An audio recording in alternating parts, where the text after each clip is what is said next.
Bonjour, ici Samuel Tousignan de Proforma. On est le 21 mars 2023. Aujourd'hui, je fais une capsule sur la spécificité de l'entraînement en course à pied. Là, je mets un petit contexte à cette vidéo parce que je sais qu'il y a du monde qui me regarde sur YouTube et qui ne font pas nécessairement partie du contexte de pourquoi on fait des capsules vidéo au printemps 2023.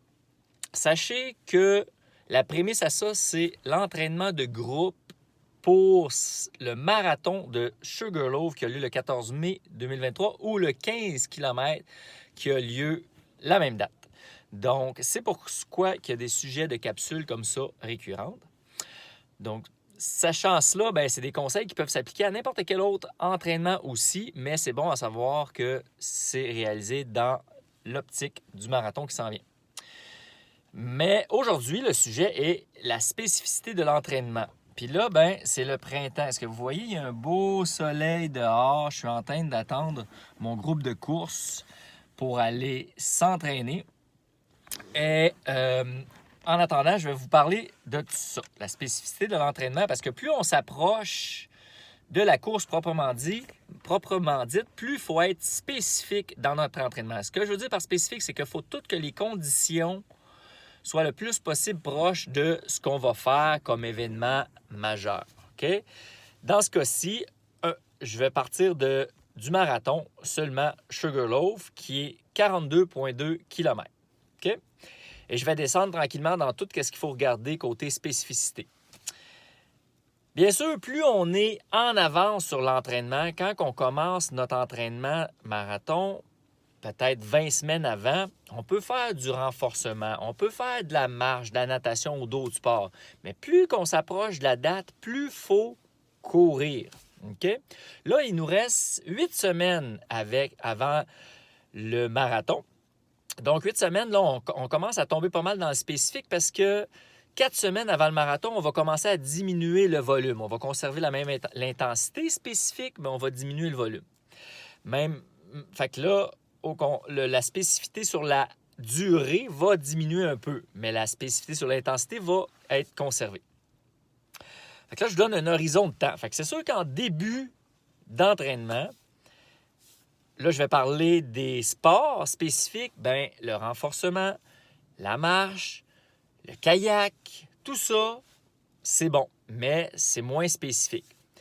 Beaucoup de monde me demande « Ah, là, est-ce que je peux aller faire du ski de fond présentement au lieu de ma longue sortie? » Je leur dis « Oui, mais tu vas être moins entraîné pour ton marathon parce que ton marathon, tu ne le fais pas en ski de fond. » Donc, tout est une question de plaisir versus performance. Okay? Si vous avez des objectifs ambitieux pour le marathon, mieux vaut s'entraîner spécifiquement pour ça. Puis ça se fait pas en ski de fond.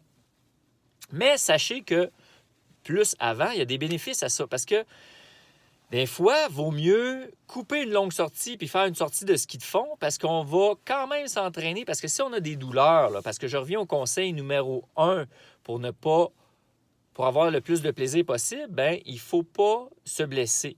OK? Puis la blessure, comme je l'avais dit dans la première capsule, c'est quand notre stress dépasse notre capacité d'adaptation.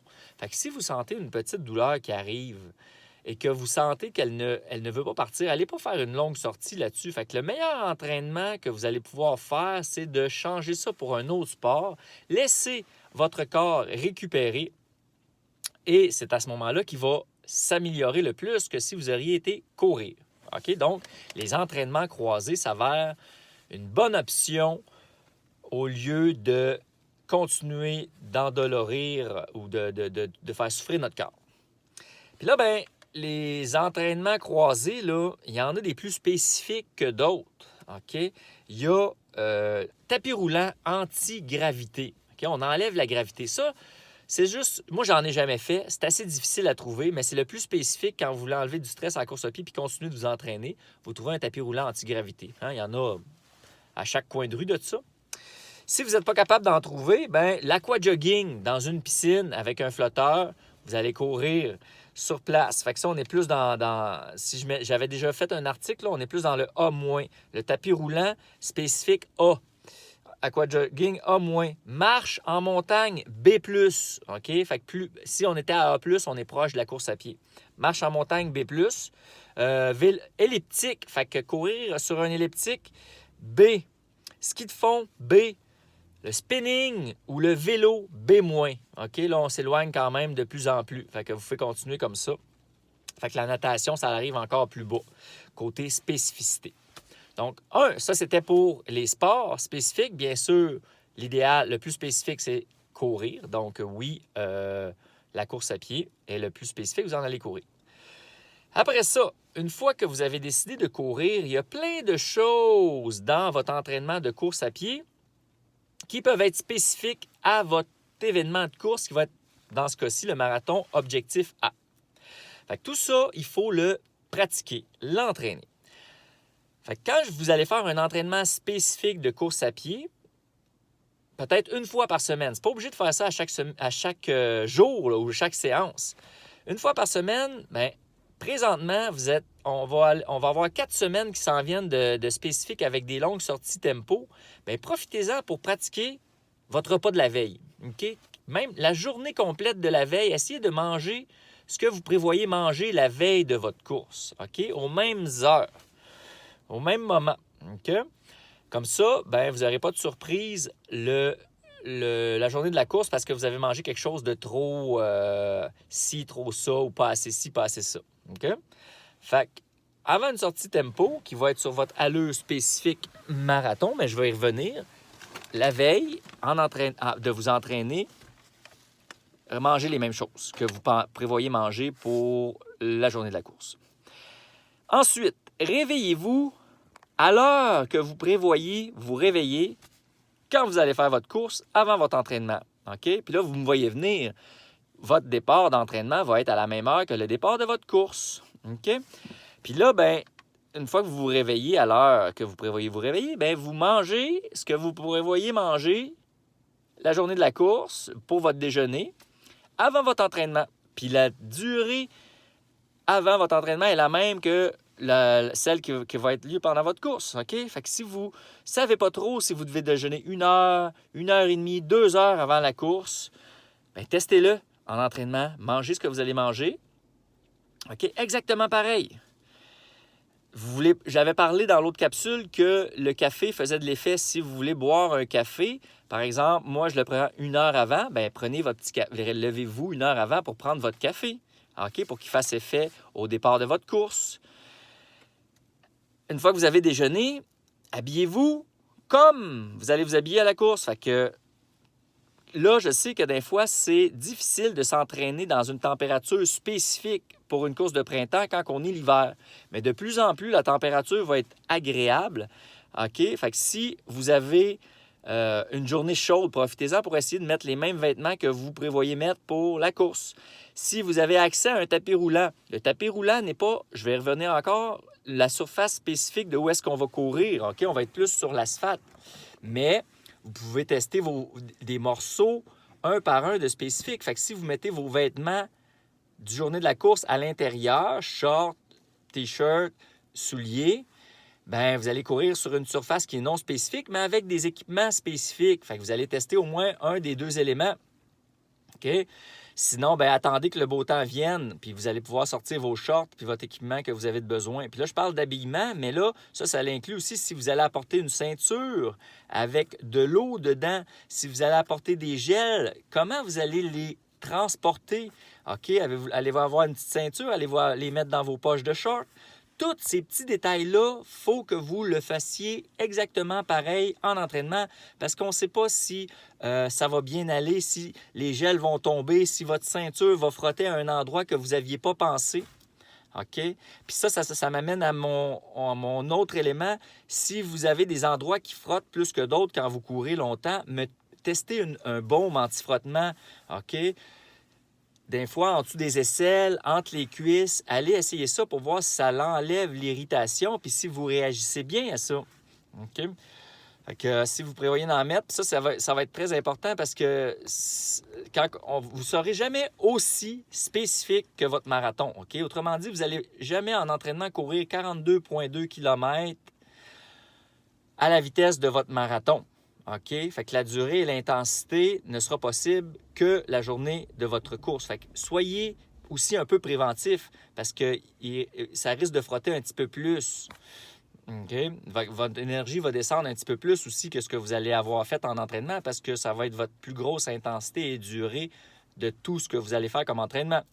Fait que vous pouvez en mettre un petit peu plus. Fait que du baume anti-frottement, je pense que c'est un bon conseil. Puis puis aussi les plasters, parce que là, je m'en allais aussi quand on fait un marathon pour les hommes, surtout, des fois, on a le bout des mamelons qui chauffe après 2 heures, 2 heures et demie, 3 heures. C'est différent d'une personne à l'autre. On peut mettre un plaster en dessous de notre T-shirt pour nous protéger des mamelons, pour avoir plus de plaisir. OK, mais ça aussi, testez-le en entraînement. Il y a des plasters qui tombent plus facilement que d'autres. Est-ce que je le mets horizontal ou vertical, le plaster? Moi, je le mets vertical. Essayez-le quand même, parce que s'il tombe après 30 minutes de course, ça ne sera pas le fun. Vous allez passer à côté de votre objectif. Vos souliers, OK? On est à 8 semaines. Si vous n'avez pas encore vos souliers que vous allez utiliser pour votre marathon, c'est pas bon ça.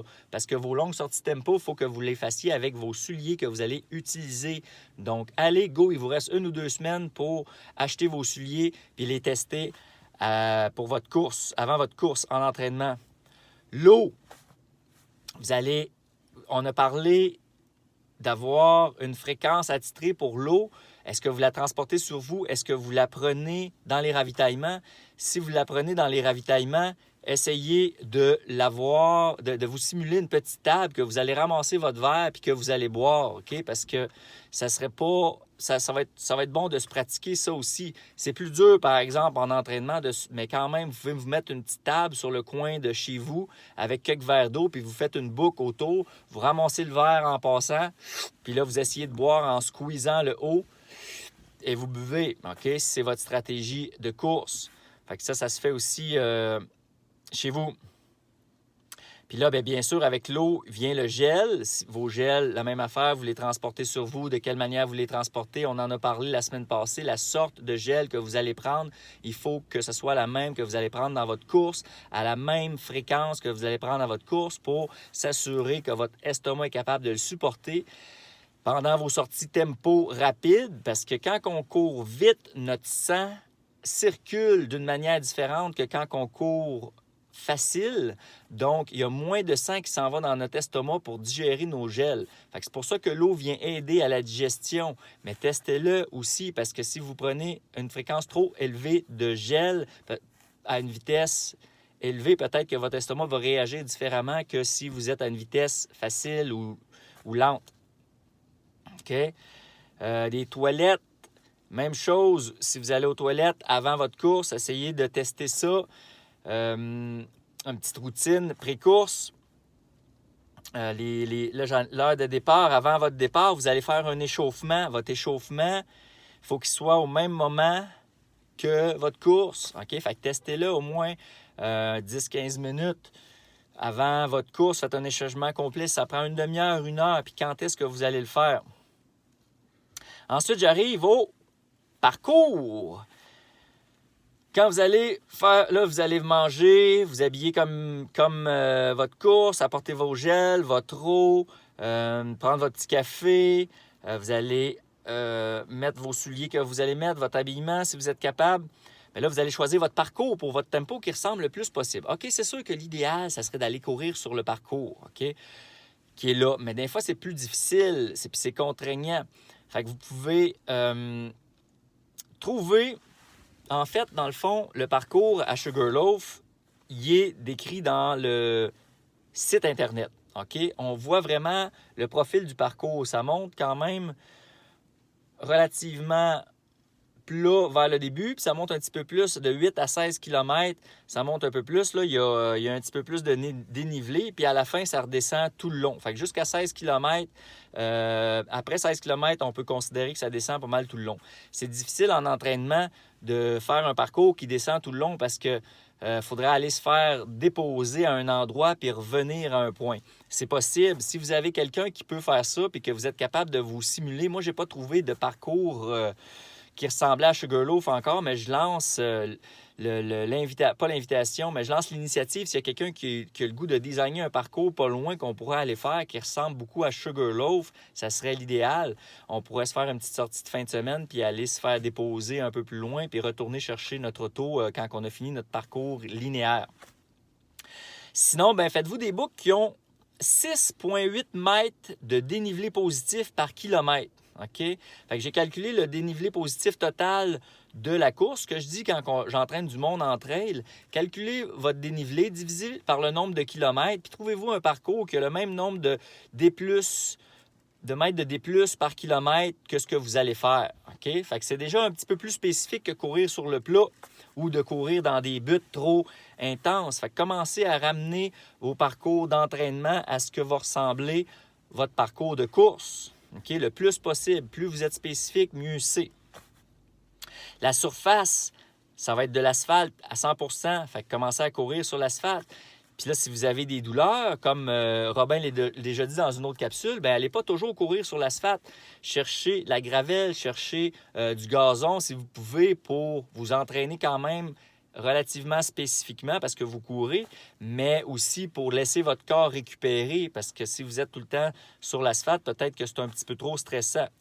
Mais au moins une fois par semaine, un parcours qui ressemble avec une intensité qui ressemble beaucoup à l'allure marathon et une surface qui est du même type. OK? Fait que la vitesse, je l'ai dit, la vitesse, c'est une vitesse tempo. La température, idéalement, on serait dans un environnement où la température est pareille, mais ça, on n'a pas de contrôle là-dessus. Fait qu'il faut sortir quand on peut.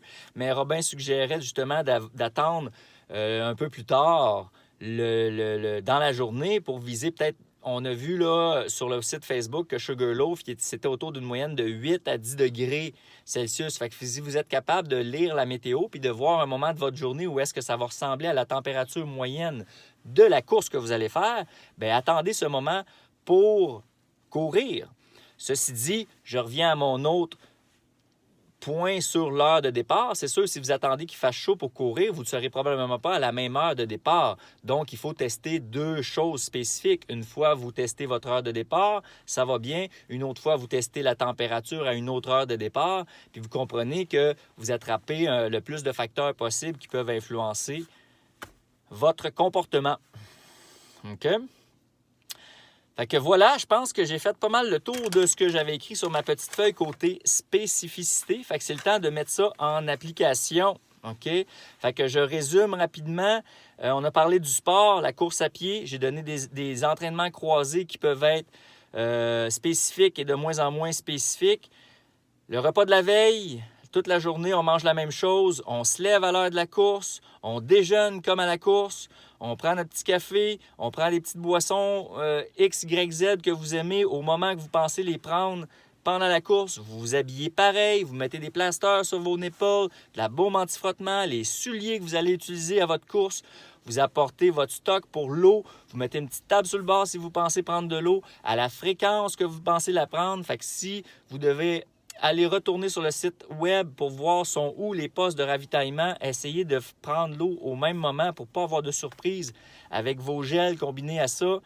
Vous faites votre réchauffement comme à la course au moment avant l'heure du départ que vous allez faire comme à la course. Vous allez faire un parcours qui ressemble beaucoup à celui de la course. Idéalement, la course elle-même sur le parcours, mais ce n'est pas toujours possible. Fait que trouvez quelque chose qui se rapproche de tout ça chez nous avec une surface et une forme qui est le plus spécifique possible, une vitesse qui est le plus spécifique possible et une température qui ressemble aussi à le moment de la course. Voilà! Hey, avec tout ça, là, puis plus que vous en faites là-dedans, plus vous avez des chances d'améliorer vos performances par rapport à votre course en tant que telle et même avoir, tu sais, je dis performance, mais plaisir avant tout parce que vous n'aurez pas de surprise, vous n'aurez pas de baisse d'énergie parce que vous n'avez pas pris de gel ou pas assez d'eau ou être déshydraté ou des seins qui frottent ou des souliers qui vous font des ampoules parce que vous ne les avez pas testés. C'est toutes des petites choses qui peuvent être très désagréables sur un marathon parce que ça dure longtemps. Fait que pour éviter ces désagréments-là, on teste ça en entraînement puis on a beaucoup plus de plaisir pendant la course. Voilà, merci, bye.